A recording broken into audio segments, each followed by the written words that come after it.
গোটা বিশ্বে যেখানেই সন্ত্রাসের প্রসঙ্গ ওঠে সেখানেই একেবারে প্রথম সারিতে নাম থাকে পাকিস্তানের। আর এই শয়তান পাকিস্তান লাগাতার ভারতের ক্ষতি করার জন্য যেন তককে তককে থাকে। সুযোগ পেলেই জম্মু কাশ্মীরে রোজই কাটা তার পেরিয়ে জঙ্গিদের ঠোকাচ্ছে। তবে তাদের এই কুকীর্তি শুধু ভারতই নয়, গোটা বিশ্ববাসী জানে। সম্প্রতি সংযুক্ত আরব আমিরশাহিতে পাকিস্তানের কুকীর্তির কথা ফাঁস হয়ে গিয়েছে। জানা গিয়েছে যে সংযুক্ত আরব আমিরশাহিতে 50% ক্রাইমে নাকি পাকিস্তানিরাই যুক্ত।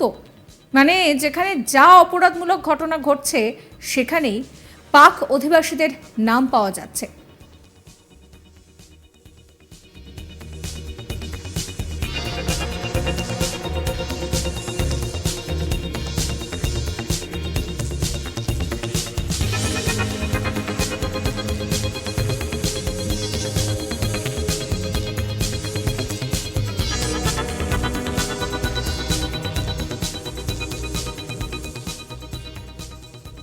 পাকিস্তানিদের বিষয়ে সংযুক্ত আরব আমিরশাহিতে সেনেটের স্থায়ী কমিটির বৈঠক ছিল, আর সেখানে একটি রিপোর্ট প্রকাশ করা হয়, যেখানে পাকিস্তানের সচিব ডক্টর আশরাত কমিটিকে জানান যে সংযুক্ত আরব আমিরাত, সৌদি আরব, কাতার, কুয়েত পাকিস্তানিদের কার্যকলাপ নিয়ে যথেষ্ট উদ্বেগ প্রকাশ করেছে।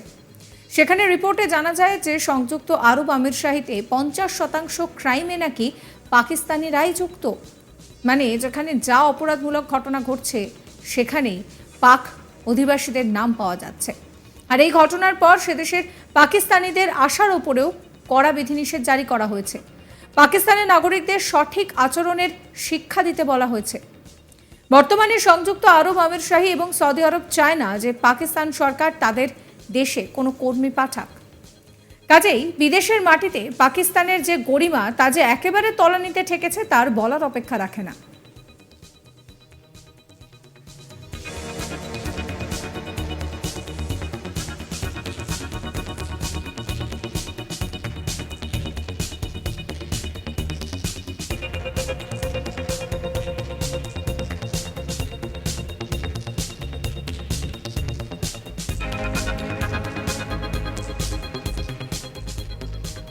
এরই সঙ্গে বিদেশের মাটিতে পাকিস্তানি ভিক্ষুকের সংখ্যা দিন দিন বাড়ছে। এক ভিক্ষুকের কাছ থেকে একটি পাসপোর্ট পাওয়া গিয়েছে, যাতে দেখা যায় যে তিনি বেশ কয়েকবার সৌদি আরব গিয়েছেন। মনে করা হচ্ছে ওই বৃদ্ধ সৌদি আরবে গিয়েও ভিক্ষা করতেন। স্থানীয় আধিকারিকরা বলছেন যে একটি অজানা কল এসেছিল, যার পরে উদ্ধারকারী দল বৃদ্ধ ব্যক্তিকে সাহায্য করতে পৌঁছে যায়। সেখানে বসবাসকারী লোকজন দলকে জানায় যে ওই ব্যক্তি ওই একই এলাকায় ভিক্ষা করেন। উদ্ধারকারী কর্মকর্তারা বলছেন যে বৃদ্ধকে হাসপাতালে নিয়ে যাওয়া হয়েছিল এবং যখন তিনি সুস্থ হয়ে উঠলেন তখন তার সমস্ত টাকা জিনিসপত্র তাকে ফিরিয়ে দেওয়া হয়েছিল। নাগরিকদের এই ভিক্ষাবৃত্তির প্রবণতা রীতিমতন পাক সরকারের কাছে সমস্যা তৈরি করেছে।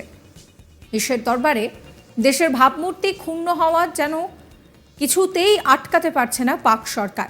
বিদেশে গিয়ে ভিক্ষাবৃত্তি করছেন এমন প্রায় 2000 মানুষের পাসপোর্ট বাতিল করা হয়েছে। গত বছরের সেপ্টেম্বরে জানা গিয়েছিল যে পাকিস্তানি নাগরিকরা ওমরায় ভিসায় সেখানে সৌদি আরবে যাচ্ছেন এবং ভিক্ষা করছেন।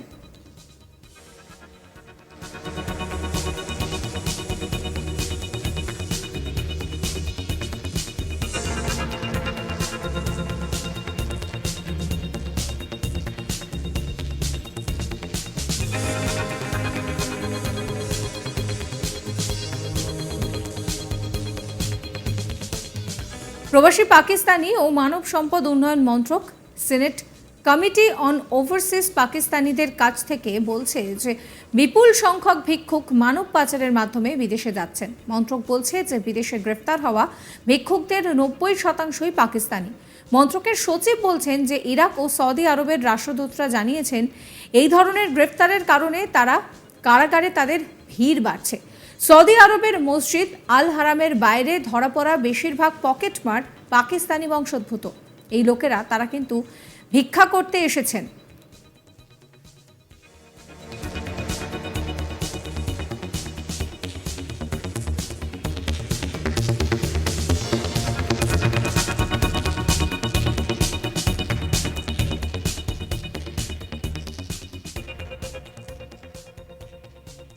সাবস্ক্রাইব করবেন আজ তাক বাংলার ইউটিউব চ্যানেলকে, ফলো করবেন হোয়াটসঅ্যাপ চ্যানেলও।